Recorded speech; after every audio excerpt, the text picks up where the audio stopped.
If you're a cozy gamer, I'm sure you're well aware by now that Stardew Valley recently received a major 1.6 update that added a ton of new content and features to the game. Not only did this update expand the game's longevity, but it's also completely free, which is something that not a lot of games are doing nowadays. This update dropped for PC players only on March 19th, 2024. The solo developer of Stardew Valley, Concerned Ape, said that a console port of version 1.6 will follow as soon as possible after a couple of mini patches on Steam, so that he can make sure the game runs smoothly for consoles. But we're now in August 2024 and on version 1.6.8 of the game, and still don't have any indicator as to when this update will come to the Nintendo Switch and other console platforms. Ever since 1.6 dropped in March, every time I make a Stardew Valley video or TikTok or stream, I always have people in my comments asking me when Stardew Valley 1.6 is going to come to console. And the answer is, I don't know, but I do think this is an interesting discussion. Why is the port taking so long? How long have previous ports taken? What is the process of approving a game for Switch? And as a consumer, do we have any room to complain if the update is free? And if you're a Nintendo Switch lover, let's take a brief moment to talk about how you can accessorize your Switch with Petimint. Petimint is a Nintendo Switch accessory and clothing or merchandising store inspired by the world of Nintendo games. They just released an absolutely adorable Stardew Valley themed set of accessories, apparel, and other merchandise that are to die for. If you're interested in purchasing any of these products, be sure to visit their website petimint.com/en-us and use code MRIZ5 at checkout for 5% off of any purchase. When you guys use my code, I receive a commission from your purchase, so it's a great way to support me as a creator so that I can keep making content for you guys full time. And you also get some goodies for yourself in return. That's petimint.com/en-us and use code MRIZ5 at checkout. Thank you so much for listening. Let's get back to the video.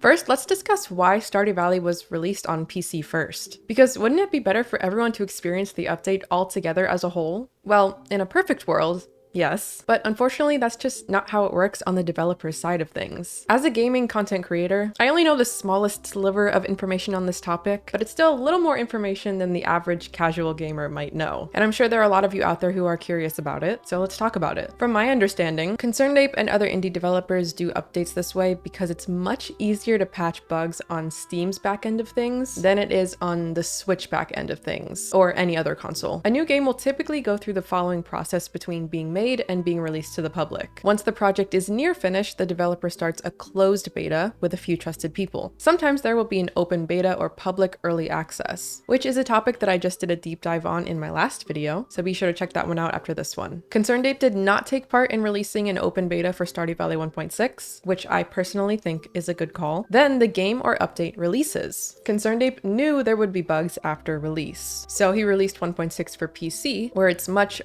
easier to fix bugs that are found through mini patches. And since it's way more of a hassle to get updates and patches approved on console, that was obviously not something he wanted to do. But let's hear from an actual game developer on the process of porting things to the Switch. Here's an excerpt from the Slow Burn podcast on Spotify, where indie developer Jennifer from Janbei Games talks a bit about the tedious process. Because I think you mentioned this in a previous podcast episode about like, why does it take so long for developers to go to consoles as opposed to Steam? Yeah. And it's a lot. I think the TLDR is that consoles are a lot more strict and like it's a lot more of a closed environment compared to Steam. And for Steam, you basically just need to sign up as a developer, pay the fee to have a store page, and then make a game. And then you upload it, it gets reviewed, approved, and then you release, essentially. That's kind of basically what it is. And for Steam, when you release updates, you don't have to go through like that whole approval process and all of that. For consoles, at least for in the case, I haven't looked into Xbox or PlayStation, but I imagine it's very similar to Switch,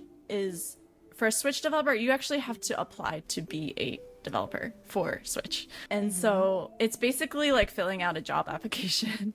My goodness. Like you have to put all your credentials. And so for me, I got rejected the first time that I applied. And then I think I waited like 6 months or so and then applied again. And fortunately was accepted that time. Whereas other people, like they just keep trying and then they can't get in, which is just really unfortunate because it's just kind of not random, but you know, like you could have a really good game, but just keep getting rejected to be a developer for Nintendo. So even then, like once you get past that, you have to get a Switch dev kit, and there's a lot of stuff that's like NDA in terms of the Switch, like supporting Switch, and I think that's also a pretty big barrier, because working on Steam, like you can Google something about Steam and someone will have an answer for you, but you can't really Google something about Nintendo's platform because it's just not going to be there.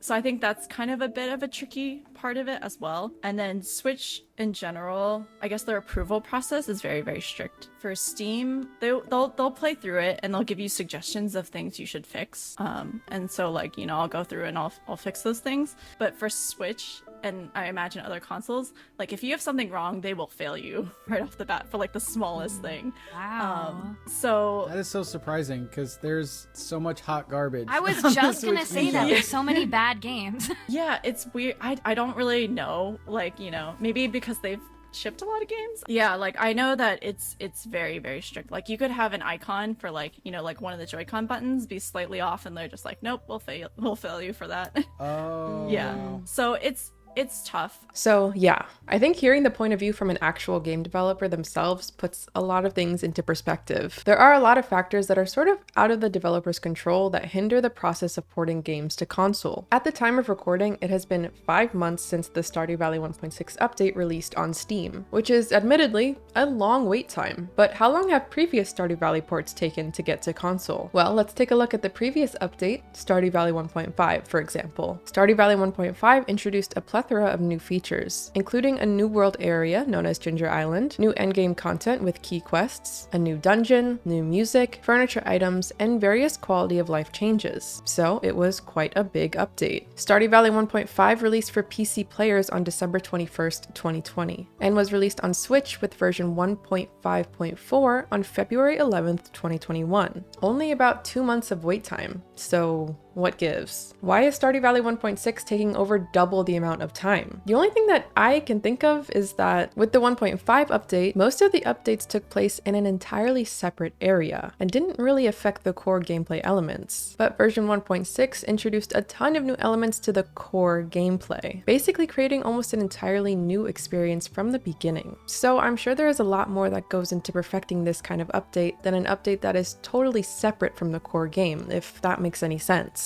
And like Jennifer from Janbei Games stated, Switch ports need to be pretty much perfected to be approved. And with so many changes to the core gameplay, I'm sure there are a lot of bugs that need to be fixed. And while I don't know ConcernedApe personally, I have done a ton of research on Stardew Valley and his career as a solo developer. And ConcernedApe seems to be a bit of a perfectionist. And being a perfectionist has its pros and cons. The pros being that when we do get content from him, it's always quality. And one of the cons being that the content is usually far and few between. But the great thing about ConcernedApe's updates to Stardew Valley is not only are they filled to the brim with new quality content, but they're also always 100% free. And he vowed to stick to this ruling for the rest of his career as a game developer. So with that in mind, there isn't really a whole lot of room for people to complain about the long wait time between PC and console. And I see a lot of people complaining about it in my comments on YouTube and TikTok. And on one hand, I get it. You see other people enjoying the hype of this new update and are most definitely experiencing some FOMO, and that can be super frustrating. But the freeness of this update makes it so that this long wait time, while it is a bit annoying, there's not really much else to do or say about it other than just remaining patient